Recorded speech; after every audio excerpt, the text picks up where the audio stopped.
A transformação planetária é a separação do joio e do trigo em escala cósmica. Não é uma punição, e sim uma oportunidade para os espíritos ainda cristalizados no egoísmo e das práticas meramente exteriores de contribuírem para o progresso de outras humanidades.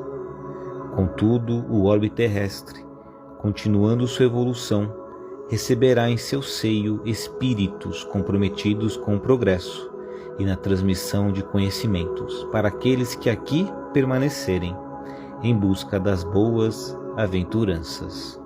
Daremos início à nossa abençoada leitura em face à obra Herdeiros do Novo Mundo, livro psicografado pelo querido irmão e médium André Luiz Ruiz, através do espírito Lúcius. Olá, queridos irmãos, com muita alegria que iniciaremos a segunda parte do capítulo de número 11.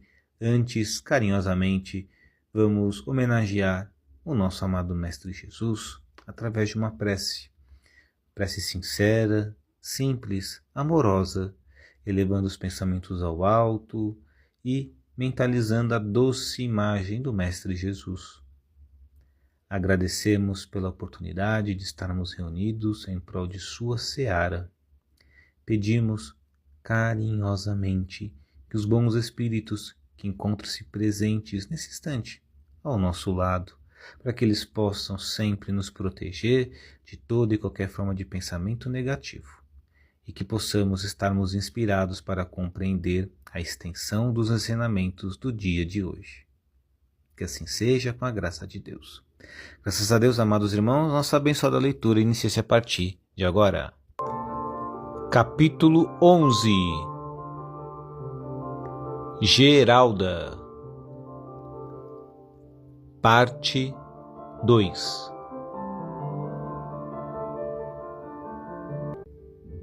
Ribeiro também sabia que Geralda, no seu grau de desequilíbrio, caminhava perigosamente no rumo do desajuste e da fuga do dever, o que redundaria no seu natural afastamento dos trabalhos espirituais, a não ser que aceitasse permanecer como doente em tratamento, afastada das tarefas diretas da instituição até que se reencontrasse, modificando assim o padrão de seus pensamentos e intenções.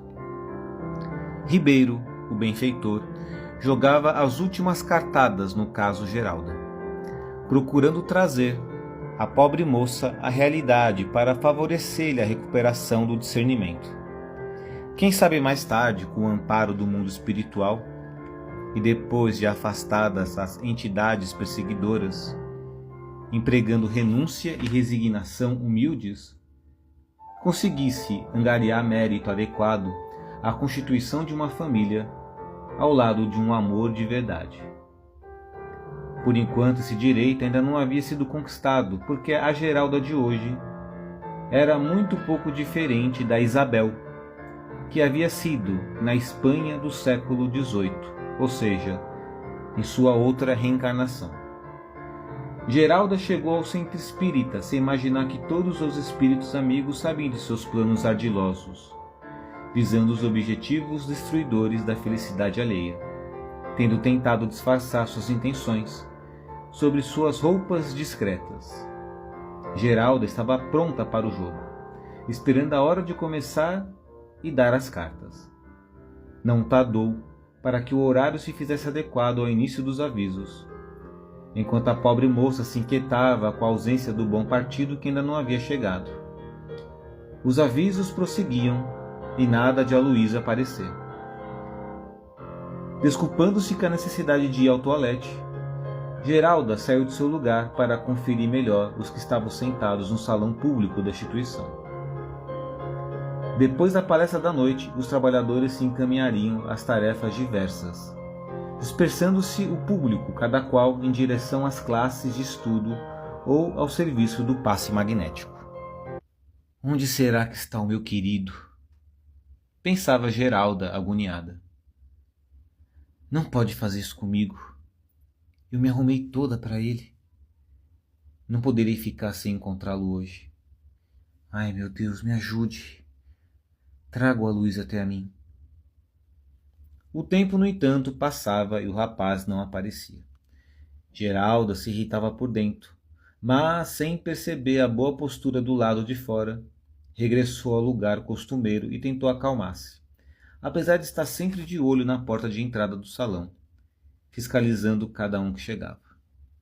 Poucos instantes antes de fecharem a porta de entrada, como costumava acontecer nas noites de trabalhos públicos, a aflição de Geralda se dissipou em um brilho estelar que brotou de seus olhos.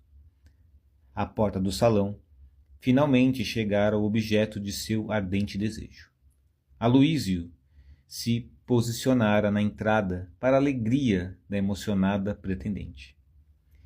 Geralda teve um sobressalto que, a custo, conseguiu conter. Seu coração disparou, suas mãos começaram a suar, sua respiração se tornou mais ofegante, e todo o seu organismo reagia, como uma máquina pronta para entrar em ação.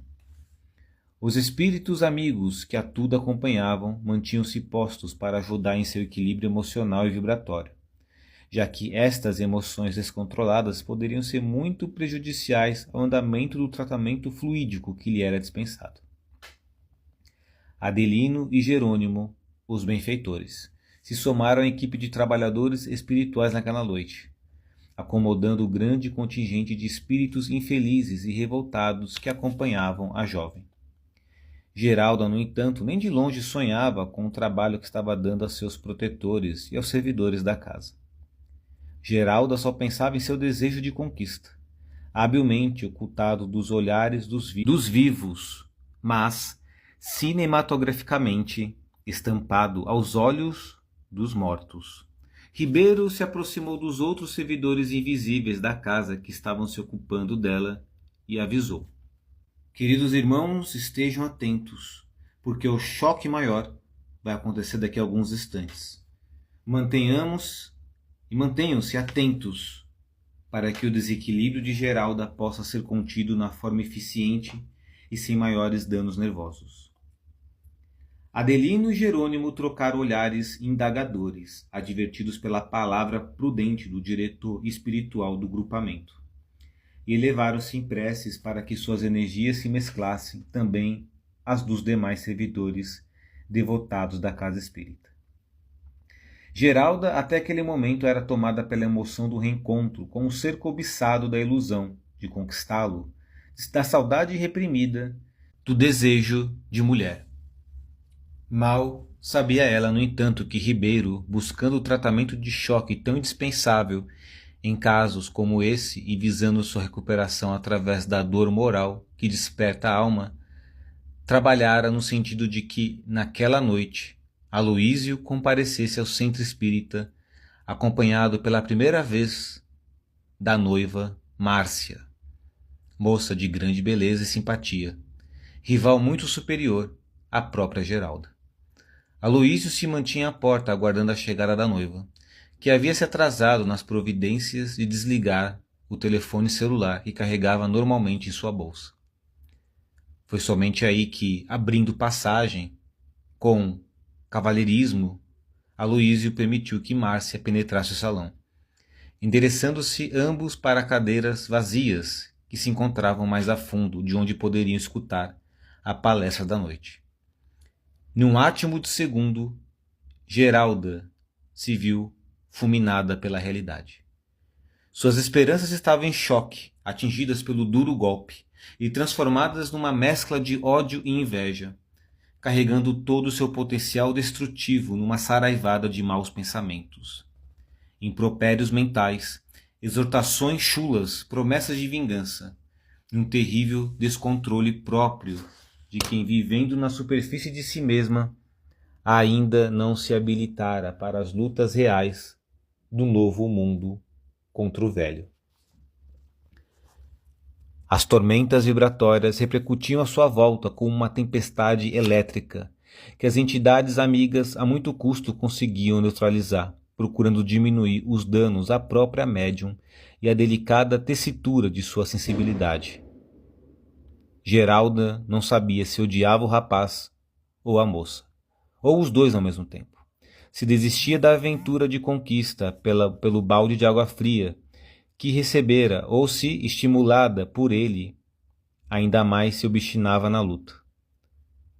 Como desafio para seu ego feminino, destruir a noiva, tomar-lhe o rapaz, caluniá-la anonimamente, inventar mentiras a seu respeito, fazer-se de amiga para penetrar-lhe a intimidade e recolher informações para melhor planejar seus futuros passos. Tudo isso passava pela cabeça da infeliz mulher, da infeliz Geralda. Sabia-se em desvantagem diante de Márcia, mas isso só aumentava o desafio de conseguir frustrar aquele relacionamento, provocando o interesse de Aloísio, mesmo que para isso usasse os instrumentos de sedução que ela tão bem conhecia, por já fazerem parte de sua personalidade de outras vidas. Todas estas ideias eram matéria-prima de sua cogitação desesperada. E numa mistura de raiva e decepção, frustração e tristeza, humilhação e cansaço, Geralda entregou-se às lágrimas, enquanto o palestrante falava sobre o tema da noite. Chorou em silêncio durante boa parte da exortação da Boa Nova. Terminada a reunião, Aloísio, a noiva e os demais frequentadores saíram em silêncio, permanecendo no recinto apenas os trabalhadores do serviço mediúnico.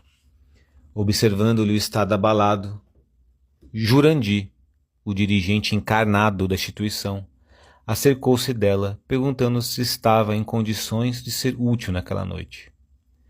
Foi quando, demonstrando todo o despreparo para encarar a si mesma diante das indispensáveis transformações, continuando a preocupar-se apenas com as aparências, saiu-se com esta: "Não se preocupe comigo, Sr. Jurandir. É que eu me emocionei muito com as palavras do orador da noite. Essas palavras que tocaram profundamente a minha alma." Mal supunha o dirigente que Geralda não saberia dizer nem mesmo qual havia sido o tema da palestra. Amados irmãos, e assim encerramos nossa abençoada leitura de hoje, onde finalizamos esse primeiro contato com a trabalhadora Geralda, que teve todas suas expectativas quebradas ao ver Aloísio com sua esposa. Daremos continuidade à nossa abençoada leitura no dia de amanhã. Um grande abraço a todos, fiquem com Deus.